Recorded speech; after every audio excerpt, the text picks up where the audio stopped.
Russ Hamilton here with another edition of On the Line from Guardian RFID. Anyway, this particular video is going to be about how do you build a cohesive unit in your particular facility, specifically from the vantage point of that of supervision. Say you're a sergeant, for instance, which was the last higher level that I was, if you call that a higher level, that I was at California Department of Corrections for 27 years. But anyway, I really wanted to, hit this topic because I think that there's nothing we can better do to make our entire facility, our entire department safer than instilling, morale and discipline and that feeling of esprit de corps amongst the line staff. And it's very important that we take on that responsibility and not just let things go in whichever fashion that, things seem to just, get away from us and run by themselves. We need to be, active and engaged and be trying to, build everyone to be the best possible correctional professional that they can be. And that's really where the, defining line between those officers and sergeants really is. As sergeants, what we want to do is we want to start building these people up for the future responsibilities that they're going to take on. Now, does that mean that each and every one of them is going to go on to become a sergeant or a lieutenant or anything like that? No, but as they begin to develop professionally, especially if you're able to really impact some of the younger ones, they are going to put themselves, hopefully, in positions where they take on more and more responsibility, even if it doesn't come with all of the accoutrements of, wearing a little extra brass on your collar. So if there's some things that you can pass on to those people and get them that much further ahead in the game, so much the better for everyone around us. Because, in this day and age, we really suffer from, undermanning, people just, falling out from exhaustion all the time. We're being hit from all directions. We're in a crisis with regards to, some really silly things that some politicians and some managers and administrators are foisting upon us. So I think that what I'm about to talk to you in this video about is going to help that. And it's going to help it from the bottom upwards. We're going to, pour some resources and some techniques into those individuals down there onto the bottom. And as they advance through their careers to whatever level, we can start making gains to take some of these things back and to start, acting more effectively and in a way where we're safer all the way around. So the first part that we really have to talk about is exactly what a supervisor does. And, if you've already thrown on that mantle of being a supervisor, let me tell you, I've seen some supervisors that really, they were kind of clueless as to exactly what they should be doing. They hadn't yet really developed far enough to see what they should. And you would think that they would have that figured out ahead of time. And yet, here we are sometimes, right? So let's attack it. I like this little acronym that I was first exposed to by a guy that I went and sought out his advice when I was first getting ready to, take my interview for the sergeant's position. And that particular little acronym is STOP, or STOPP. All right. So, the first part of that, the S, it's pretty self-apparent. That's just supervision. All right. But everything that we dovetail down from there is what that supervision really entails. All right. And so the first part of it really is that T, right? And that's training. As a supervisor, training is one of the most important things that you're going to do, right? You are going to be the one that is going to mold these staff. You're going to help them learn things that are going to keep them safe. You're going to help things. You're going to teach them things that are going to help them mitigate liability on the part of your facility and your department. And you're going to be able to, actually, impact future generations, if you will, of correctional personnel, because they're going to take those things, they're going to remember them, and they're going to pass them on. And so that's probably one of the biggest and most important responsibilities that we take on as supervisors. All right. So then we move on to that O, right? And that O is observation, right? You're going to be out there amongst your troops and observing what they're doing. You know, you're going to be observing what inmates are doing. You're going to be, you know, learning what their particular skill sets are. And you're going to be going back to that T in training and polishing things up as you see the areas that they're perhaps lacking in. All right. And then the next two parts, the P and the P, policy and procedure. Well, policy and procedure is something that is also part of that training. It's also part of that observation, but it's also something that you're going to be required to review and to write and rewrite over and over again, because things change within your unit. They change within your department and they change within your personnel. And you need to be able to pass these things on in written form to your people and, you know, become part of, you know, the overall package of what it means to operate your particular part of the facility.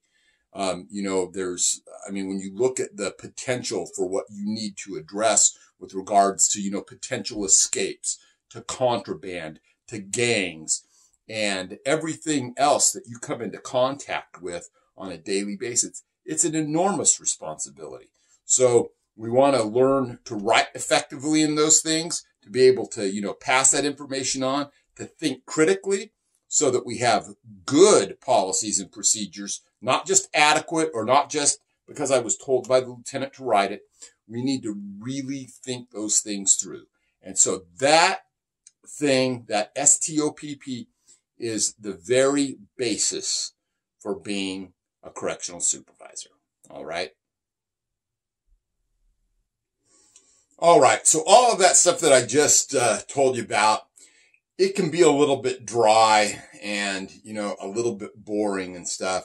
But I really felt, you know, I needed to touch on some of the more foundational things that you need to know as a supervisor, just to kind of get your head into the right spot in order to go on to these next couple of things that I'm going to mention, right? And so if you really want to build that cohesive unit, if you really want that sense of esprit de corps amongst your troops, if you really want, you know, to instill some real good morale building things in them, there are probably only a handful of ways to do that.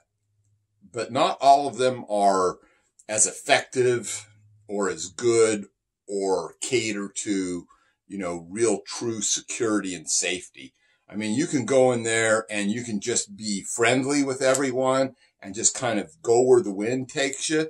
That'll get you somewhere. I'm not saying where for sure.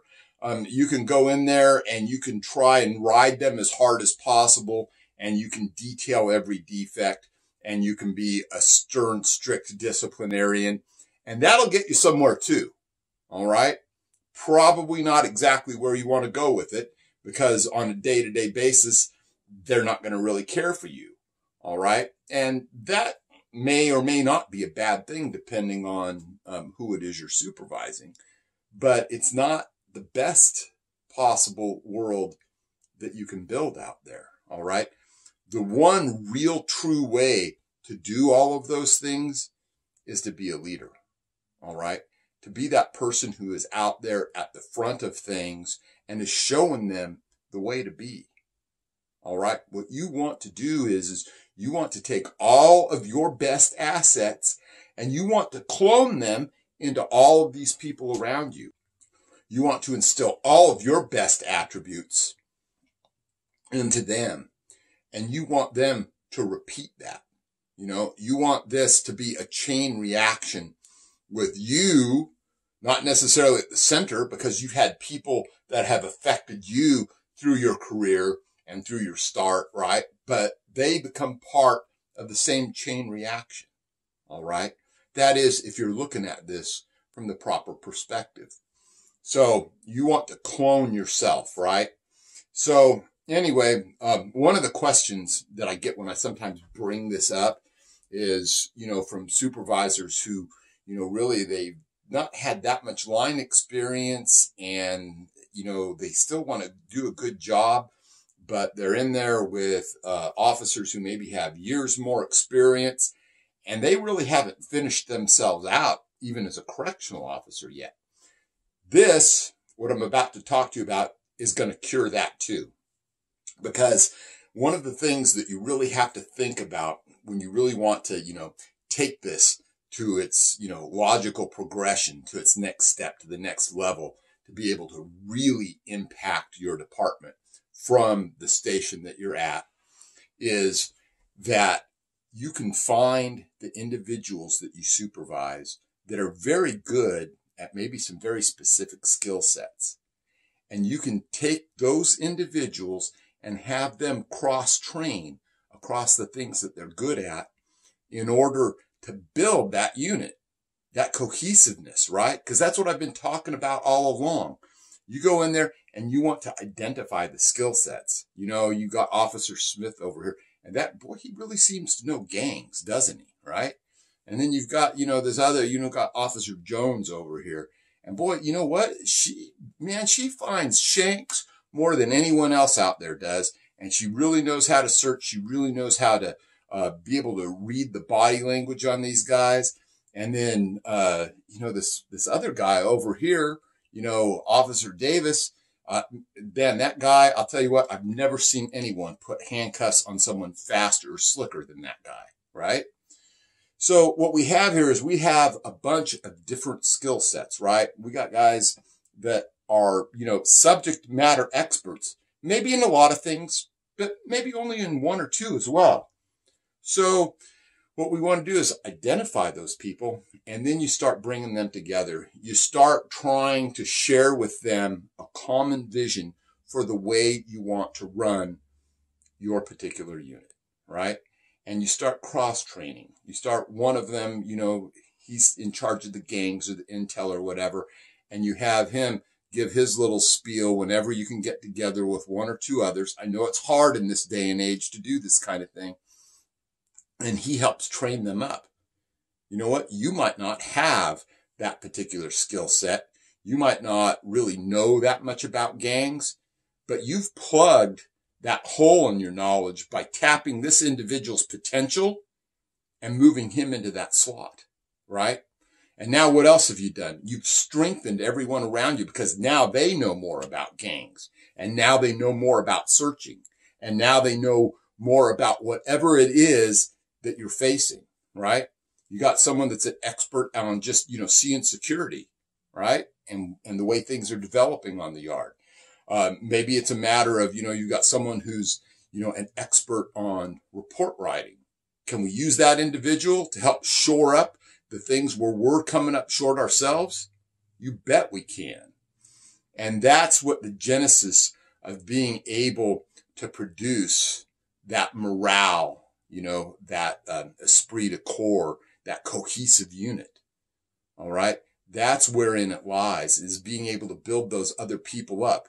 You're not going to be able to go out there and just, say, I am a leader, right? And you should follow me, because that's not going to cut it. I mean, let's be honest, man. I'll tell you what, when you go up in front of, a room of well-seasoned officers, if you don't know your stuff, they're going to have your number in about a minute and they're not going to tolerate it. But if you can go in there and you can start dividing them up, not against each other, but in order to, pull on all those different strengths, if you can get them to buy into your vision, to invest in it along with you, then you've managed to put yourself into a position where you really are that leader, because they'll think that you're worth following. They'll be willing to give you a try. And more than that, they'll be excited about being able for the first time to really show the skills that they've learned and be able to make a real impact in the safety and security. There are so many officers out there that are looking for real leadership right now. And they've been disappointed by some of their current supervisors. They've been disappointed by a lot of their peers. They maybe been disappointed, well, I would say almost definitely been disappointed by what administrators are pulling off. Well, it's time to start changing all that. And we can change that from that first leadership role that is down there on that line. You've got the officers, and then you've got the sergeants. Now, every place is different, of course, so it might be corporals or something like that. But wherever that first supervisorial line is, that's where we can really make a huge impact. And we can start training these people and really start that chain reaction, you know, that critical mass of being able to be the best professionals possible, to be the ones that are really in control of the knowledge, of the skill sets, and everything else that corrections has to offer. The crisis that we face is enormous, but I think that the root of it is all of this talent that we have that remains untapped. Anyway, this is Russ Hamilton. I hope you found this useful. I hope you'll make use of it in bringing your people along. Teach them in the right way.